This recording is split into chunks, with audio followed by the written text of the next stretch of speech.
सोलापूर महानगरपालिकेच्या स्थायी समिती सभापतीपदासाठी आज उमेदवारी अर्ज दाखल करण्याची वेळ सकाळी 11 ते 1:30 अशी निश्चित करण्यात आली होती। यावेळी महापौर श्री विनायक कोंड्याल, सभागृह नेते नरेंद्र काळे, उपमहापौर ज्ञानेश्वरी देवकर यांच्या उपस्थितीत नगरसेविका रंजिता चाकोते यांनी आपला उमेदवारी अर्ज दाखल केला। यावेळी नगरसेवक राजकुमार पाटील, नगरसेवक अविनाश पाटील, नगरसेवक जयकुमार माने, नगरसेवक रुद्रेश बोरामणी, नगरसेवक बिज्जू प्रधाने यांच्यासह पदाधिकारी व नगरसेवक मोठ्या संख्येने उपस्थित होते। यावेळी महापौर श्री विनायक कोंड्याल यांनी नगरसेविका रंजिता चाकोते यांचं पुष्पगुच्छ देऊन पुढील वाटचालीस शुभेच्छा दिल्या।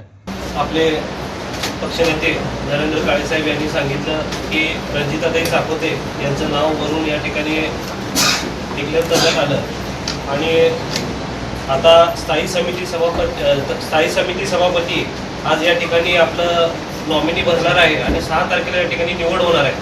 6 तारखेला निवड झाल्यानंतरनं तिथून आपले बजेटची प्रक्रिया या ठिकाणी चालू होणार आहे आणि 15 तारखेपर्यंत स्थायीचं या ठिकाणी बजेट होणार आहे। तिथून 31 तारखेला आपलं मनपाचं बजेट होणार आहे की आत्ताच प्रभागामध्ये तुम्ही फिरून घ्या, जे जे कामं आहेत ते आपल्या सर्व ह्याच्यावर लेटर हेडवर करून आपले स्थायी समिती सभापती त्यांना एक आपले जे काही कामाची लिस्ट आहे ते एक देऊन तसंच पक्षनेत्यांना एक द्या आणि मला देखील एक द्या।